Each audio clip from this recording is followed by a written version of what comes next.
Hi everyone, welcome back to my channel. My name is Kate and I have been on this crazy wild ride of a weight loss journey. But 5 days ago it came to a very interesting turn and I had vertical sleeve gastrectomy. So today I'm going to be talking about how that went and how it's going and how I prepared for it. This is going to be a pretty long video, so I have put down in the description some timestamps, so if there's something in particular you want to hear about, go click so you don't have to listen to me talk about everything, because that's what's about to happen. I was facing all the sunlight while our feet swung freely from the bridge, Okay, you all, so I am 5 days post-op and I am feeling amazing. Like, first of all, that's what I want to put out in the world, because I see a lot of these videos and people just seem like they're in so much pain still, and like my heart goes out to you all. I don't know why I feel amazing, but I feel amazing, and I've been feeling amazing pretty much since I got home from the hospital. So I went into the hospital on Wednesday for my surgery. That was June 2nd. I stayed that night, one more night, and then Friday morning they released me and I went home and I've been feeling great ever since. I've hit all of my goals, but we will talk more about that later. So first I want to take you all back to the couple nights before and like the weeks before leading up to surgery. So the first thing we are going to discuss is the liver shrinking diet. I'm going to be real with you guys. I did not do the liver shrinking diet. I can come on here and say, you know, I did try. I can say that wholeheartedly. I did try, but if you all have been following me, you know I have lost 100 pounds. I've been on this journey since August 26th, 2020, and I've been working my butt off. And I know in my heart, in my soul, and now I do actually know that my liver was adequately shrunk, okay? I did not need to torture myself for 2 weeks preparing for this surgery. My liver was in great shape. I abstained from alcohol. That was like the one major thing that I did do. Yeah, no alcohol whatsoever, because I know that can have like a pretty terrible effect on your liver, long-term and short-term maybe, don't know. But yeah, that was the one thing I did stay away from. But I had some good last meals, even though if you follow me on Instagram, like I talked about when I went on a little mini vacation to see my family, I kind of lived my best life and ate whatever I wanted. I didn't live my life to the fullest during the liver shrinking portion, but I did not restrict myself. I didn't really count calories. I wasn't gonna have those last weeks be miserable before surgery, because I knew I needed to be in a mentally good state before surgery. But let me say this, if you have not been losing hundreds of pounds like before this surgery journey, your liver may not be in good shape. So please, please, please follow the instructions of your doctor. Don't be like me. I'm an idiot. I could have, if my liver was not in good shape, they could have had to open me up completely.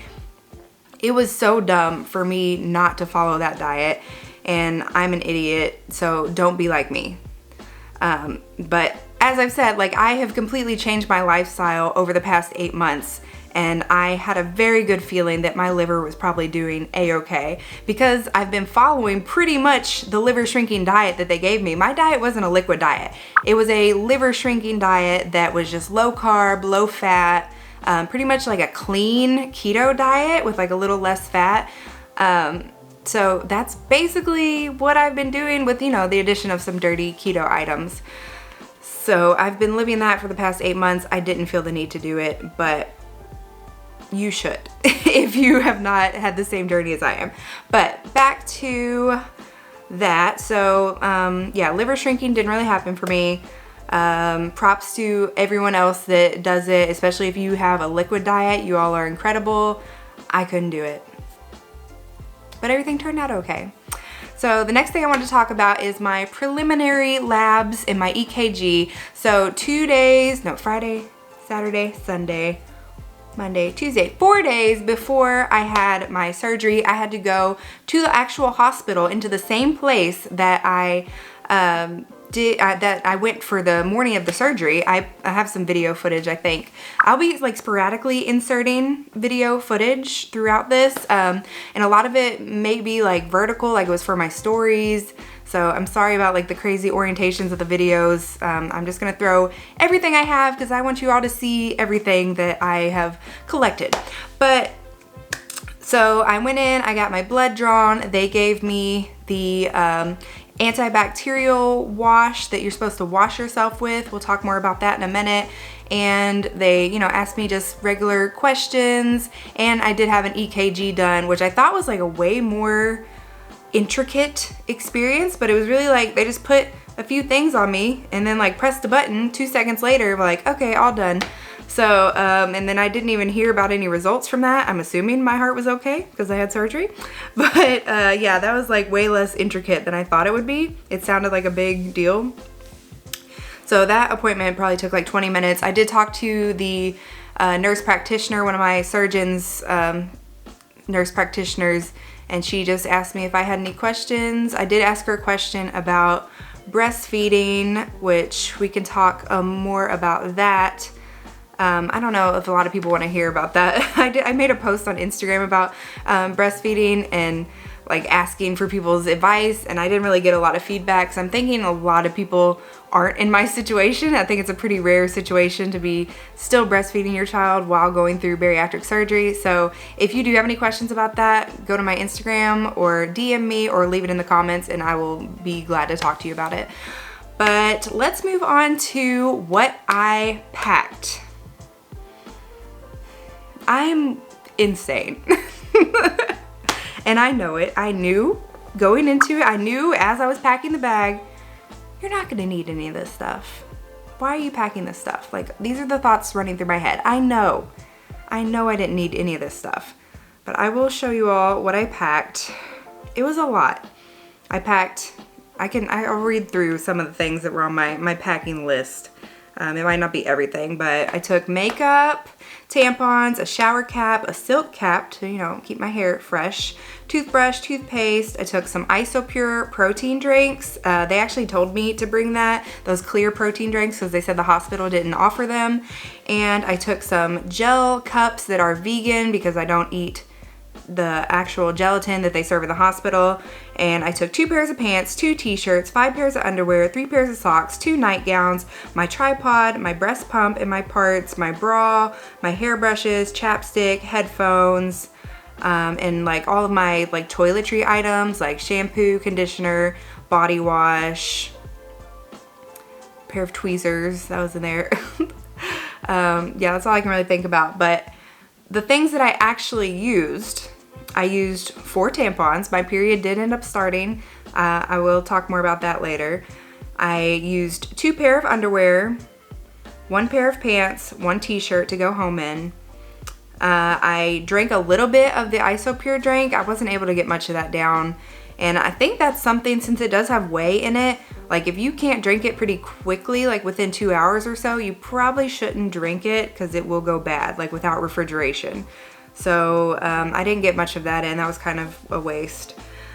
I did use my gel cups. I ate like a few bites of one of those, and I used my tripod not to film anything, but I used it so I could lay down in the hospital bed and like attach my phone to the tripod and I could watch Netflix. And I did use my breast pump. I pumped once while I was there. So like, these are all the things that I packed, and this little tiny short list right here is what I actually used. So it was so unnecessary to bring the giant suitcase, as you can see here. So unnecessary. But and people were commenting like, oh, how many days are you staying? I'm like, just, I don't know, like 2. Don't judge me. But I would rather be over-prepared than under-prepared, and I don't think that is a bad quality to have. Okay, so the next thing I want to talk about is the night before. So the night before, I got all my packing done, and they asked that I do take one of those antibacterial showers the night before. as well as the morning of. So the night before, I used the stuff all over my body. It's not like soap, it's like, has the consistency more of, I don't know, like a really like liquefied dish soap, I guess. But it wasn't bad at all, nothing weird. It did smell like a hospital. You just have to have a like sanitized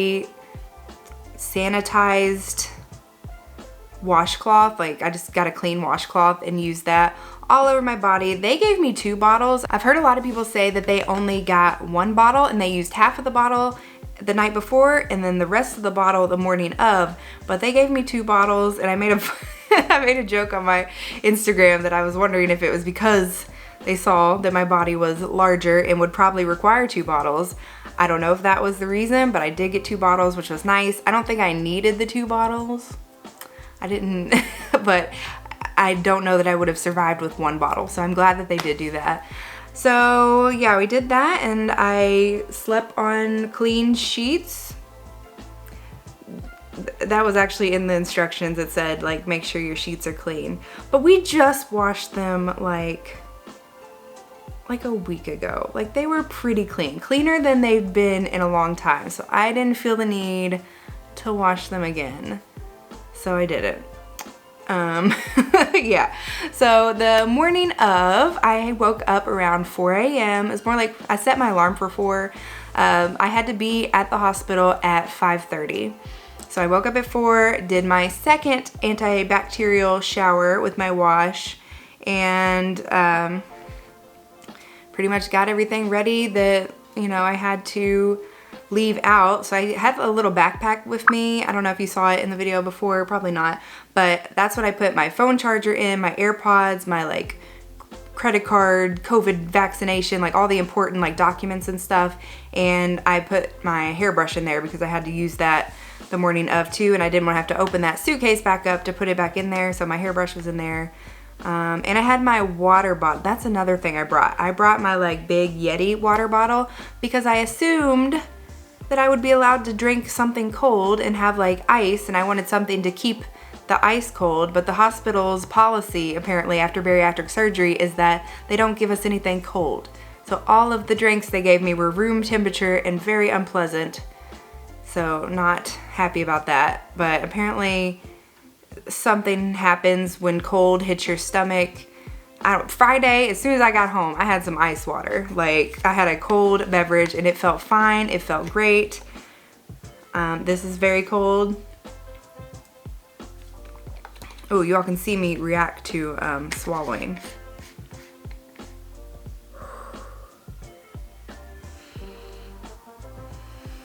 Okay. So that's what every swallow is like basically, but I'll talk more about that later.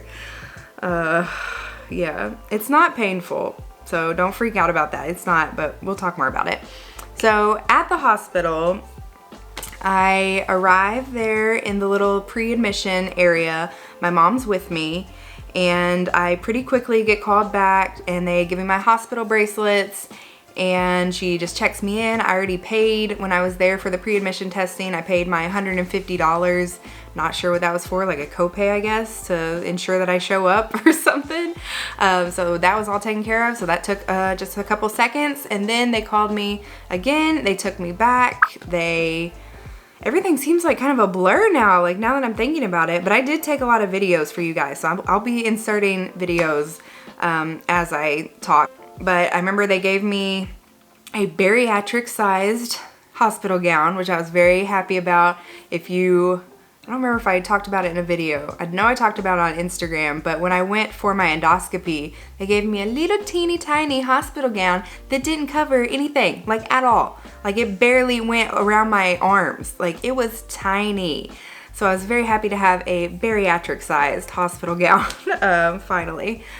So once I got all that on, I got comfortable in my little bed in the little pre-admission room. They started my IV. That I actually did not mind that experience as much as I thought it would, because they gave me lidocaine first. I don't know that I've had a lot of IVs in my life. So maybe they always do this, but they gave me like a little shot of lidocaine and like my arm was numb. I didn't feel anything when that IV went in. It felt great. And yeah, so they did that. Okay, so the first thing they did was hook me up to a blood pressure cuff, and my blood pressure was 158/80, which was a little concerning because you know, I have had high blood pressure issues in the past with my pregnancy, and I had to be on high blood pressure medication for like 2 weeks, and it was not a good time. So I'm really paranoid about having high blood pressure. So that was a little scary at first, but they said, you know, it's probably just because you're nervous, like it'll come down. It came down a little bit, but not a lot, and it was still a little bit elevated. So I've been checking it at home. It's been good since I've been home. So I don't know what the deal with that was, but hopefully it gets better.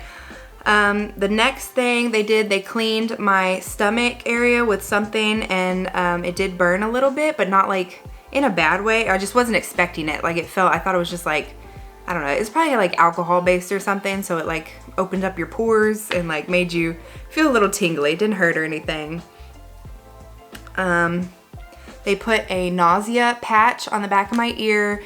If you've ever been on a cruise, you'll see a lot of people using them. I use them when I go on cruises. They're like seasick patches. I think they have scopolamine in them, which is like some crazy drug, but it's like a little amount of it just to make you not so nauseous when you wake up from surgery.